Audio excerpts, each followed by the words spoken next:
Assalamualaikum warahmatullahi wabarakatuh. Selamat datang di pertemuan kita manajemen kualitas sesi ke-6 tentang benchmarking. Ya, benchmarking itu membandingkan. Kita lihat definisinya ya, secara harfiah itu membandingkan benchmark ya. Kita selalu bisa membandingkan diri kita, produk kita, jasa kita dengan target yang kita benchmark ya. Ada beberapa definisi mengenai benchmarking ya atau benchmark dari beberapa para ahli. Gregory Watson menyebut bahwa definisi benchmark itu adalah mencari atau pencarian secara berkesinambungan. Dan di sini ada penerapan secara nyata praktek-praktek yang lebih baik yang mengarah pada kinerja kompetitif unggul. Nah, peneliti selanjutnya Goetz and Davis ya. Di sini mereka mendefinisikan benchmark sebagai proses pembanding dan pengukuran operasionalnya yang diukur, proses internal organisasinya yang diukur terhadap mereka yang terbaik dalam kategorinya, dalam class of the business ya. Sering juga disebut best in class misalnya, dari dalam maupun dari luar industri. Kemudian David Kearns mengatakan bahwa definisi dari benchmarking merupakan pencarian metode-metode, proses, dan praktek-praktek yang terbaik yang mengarahkan pada performa terbaik dari suatu perusahaan. Ketiga definisi ini sama, tujuannya untuk perbaikan. Nah, dari Indonesia sendiri ya, tidak kalah menariknya mendefinisikan tentang benchmarking dari Teddy Pawitra.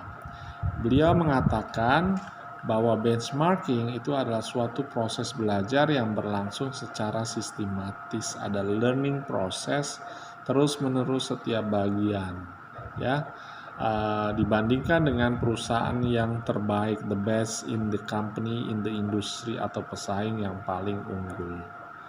Perusahaan IBM ya, itu pernah mendefinisikan apa sih benchmarking itu. Mereka menyatakan bahwa benchmarking itu proses yang terus-menerus untuk menganalisa tata cara terbaik di dunia dengan maksud menciptakan dan mencapai sasaran dan tujuan dengan prestasi dunia. Oleh karena dalam industrinya ya, sehingga IBM itu menjadi perusahaan number one di bidangnya pada saat itu ya.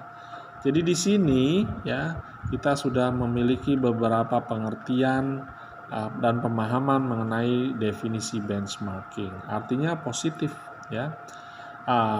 Di sini kita melihat bahwa benchmarking ada pencarian metode-metode, proses-proses, praktik-praktik terbaik sehingga mengarahkan performa perusahaan menjadi lebih baik atau terbaik ya.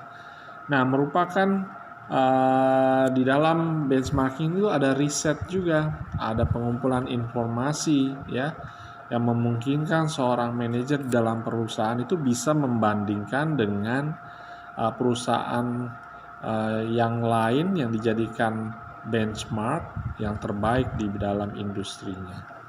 Kesimpulannya ada proses belajar di sini, learning untuk memperbaiki diri, learning untuk memperbaiki produk dan jasanya supaya up to par atau sebanding atau bahkan lebih baik secara berkala, lebih baik dari perusahaan lain atau perusahaan yang terbaik di kategori industri tersebut. Nah, persiapan benchmarking itu ada yang sifatnya fisik seperti sumber daya manusia, teknologi, supaya dilakukan secara akurat. Benchmarking juga memerlukan persiapan mental ya. Dibandingkan dengan pesaing misalnya, dilihat ada kesenjangannya cukup tinggi, jadi harus siap mental ya, kinerjanya harus ditingkatkan. Tujuan dari benchmarking itu adalah supaya bisa menjadi terbaik di kelasnya. Kemudian dilakukan adaptasi perusahaan itu untuk memperbaiki kinerja dan proses apa yang diterapkan pada perusahaan. Apa yang diinginkan? Rahasia di balik pencapaian kinerja yang terlihat dari data yang diperoleh terhadap perusahaan lain yang terbaik di situ, ya. Nah, persiapannya sama juga, persiapan fisiknya, sumber daya manusianya itu harus disiapkan, nggak bisa ujuk-ujuk langsung berubah. Persiapan mentalnya, dari baik manajemen dan setiap lini dari perusahaan dilibatkan di sini. Nah, ajas benchmarking itu bisa Anda lihat di halaman 9. Ada metodenya, ada fokus yang ingin dilakukan. Berlangsungnya itu secara sistematis dan terpadu. Dan azas yang berikutnya adalah perlu keterlibatan dari semua pihak yang berkepentingan, ya. Nah, fungsi dari benchmarking itu adalah sebagai instrumen untuk memperbaiki kinerja perusahaan, memotivasi, dan merupakan strategi untuk mengidentifikasi kunci sukses pada bidang yang ingin diperbaiki. Nah, manfaat lainnya dari benchmarking itu bisa Anda lihat perubahan budaya, ya, memungkinkan supaya perusahaan itu berperan lebih baik lagi, ya, kredibilitas targetnya bisa tercapai. Adanya perbaikan kinerja dan adanya perbaikan kemampuan personel, sumber daya manusia yang pekerjanya, manajemennya, ya, melalui apa? Melalui pelatihan, ya, melalui pembelajaran, ya. Apa gapnya? Ya, misalnya tadinya adminnya dengan juru ketik, sekarang dilatih pakai Microsoft Word, jadi lebih bagus, bekerjanya menjadi lebih cepat. Tadinya mengetik dengan 11 jari menjadi pakai 10 jari sehingga dia bekerja lebih cepat. Nah, benchmarking itu berkaitan juga dengan analisa persaingan di dalam industri terhadap produk-produk Anda, bisnis Anda, jasa Anda dibandingkan dengan bisnis pesaing. Nah, apa aja yang dianalisa? Lihat hasilnya, apa yang dikerjakannya, perbandingan di dalam industri kategori yang sama, ya. Lakukan tanpa membagi hasil, lakukan penelitian, ya. Sifatnya rahasia pasti, kemitraannya tersendiri. Terus kerjasamanya dilakukan mandiri kalau untuk analisa persaingan, ya. Nah, ini digunakan untuk bagaimana mengembangkan perusahaan lebih baik dibandingkan pesaing, ya. Anda diharapkan dalam menganalisa persaingan memiliki pengetahuan tentang industri, misalnya healthcare, industri otomotif, fokus pada kebutuhan perusahaan untuk melayani kebutuhan pelanggan. Itu jauh lebih bagus, ya. Faktor-faktor yang menentukan benchmarking itu ada beberapa, diantaranya komitmen, perlu fokus, bagaimana produk to market time-nya, waktu siklus produksi, dan profit atau laba yang dibutuhkan. Evolusi konsep benchmarking itu ada beberapa, ya. Di halaman 15 ada yang sifatnya dibahas di sini, ada yang sifatnya global benchmarking, strategic benchmarking, ada yang sifatnya proses benchmarking, competitive benchmarking, dan reverse engineering. Nah, konsep-konsep benchmarking ini dipelajari mulai dari definisinya dari halaman 16, 17, 18, sampai 19. Pada grafik di halaman 19 itu dilihat kaitannya dari hubungannya dari masing-masing benchmarking tersebut yang dipelajari yang disebutkan oleh Hiam and Skew sejak tahun 1992.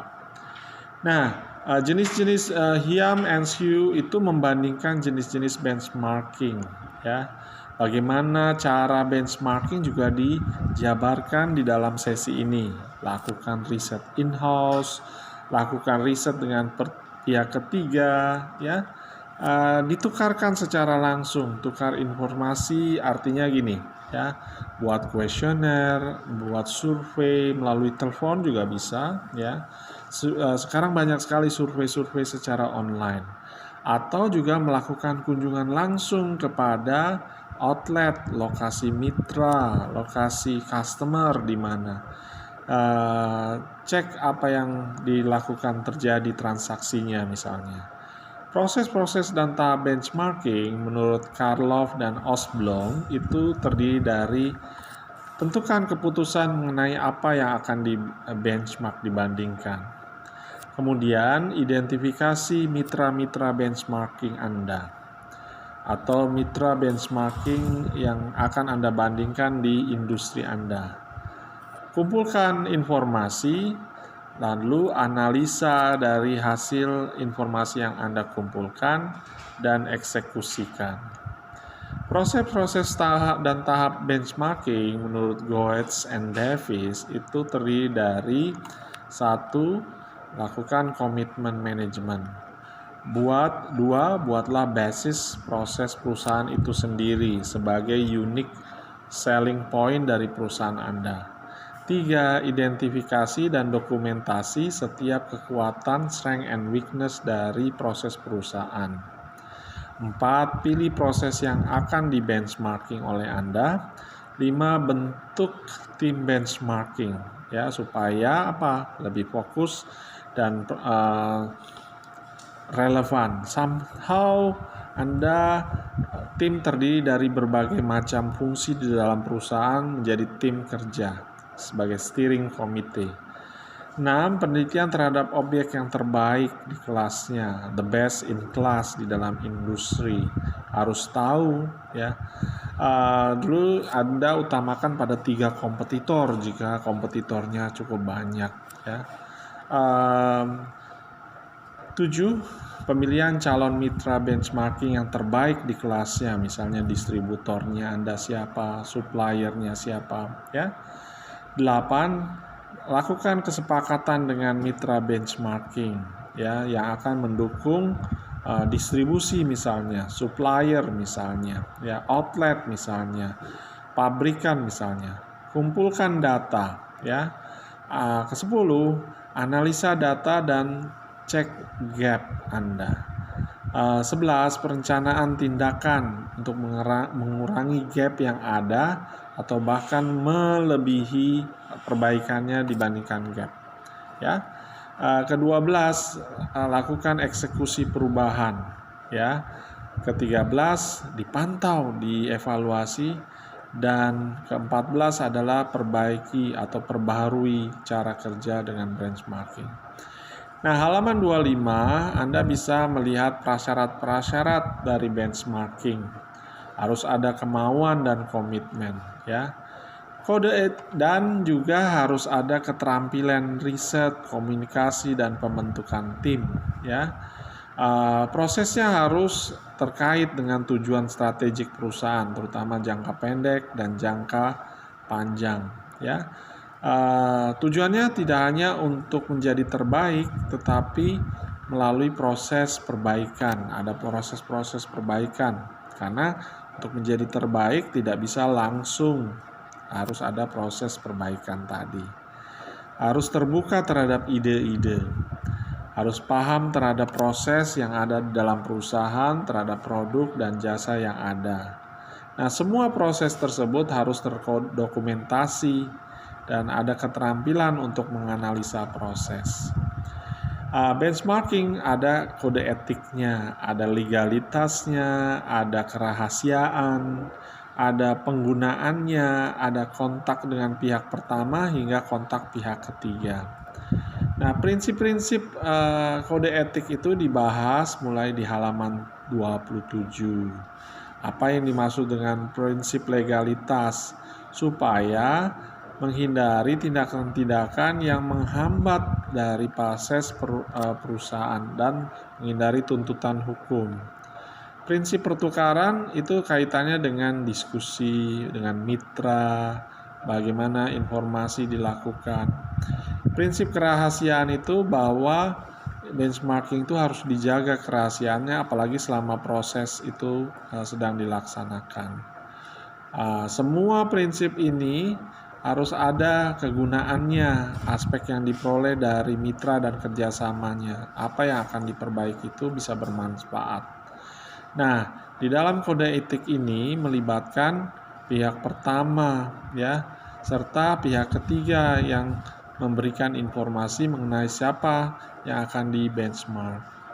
Hambatan-hambatan benchmarking itu harus diminimalisasi dari internal, dari hambatan tujuan atau yang terlalu luas, penjadwalan yang tidak realistis, komposisi tim yang kurang tepat, bersedia penerima terbaik menjadi oke lah ya, sifat-sifat yang oke lah kayak gitu ya.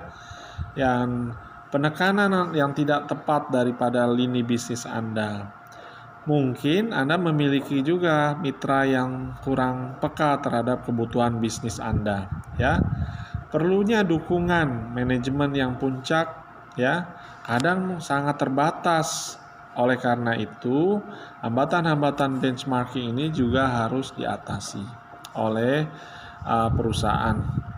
Demikian sesi ke-6 ini saya akhiri, semoga bermanfaat. Dan jangan lupa Anda ya bisa mempelajari modul kuis, tugas, dan PPT serta video ini secara mandiri. Berikan like, komentar, tanggapan terhadap video ini. Berikan komen atau pertanyaan silakan ya dengan menuliskan pertanyaan Anda atau saran atau ya masukan supaya kita lebih baik lagi. Terima kasih, semoga bermanfaat. Saya akhiri sesi ini dengan ucapan wassalamualaikum warahmatullahi wabarakatuh. Semoga Anda sehat, ya, aman, sejahtera, dan ya tetap semangat ya. Sampai ketemu di sesi berikutnya. Terima kasih.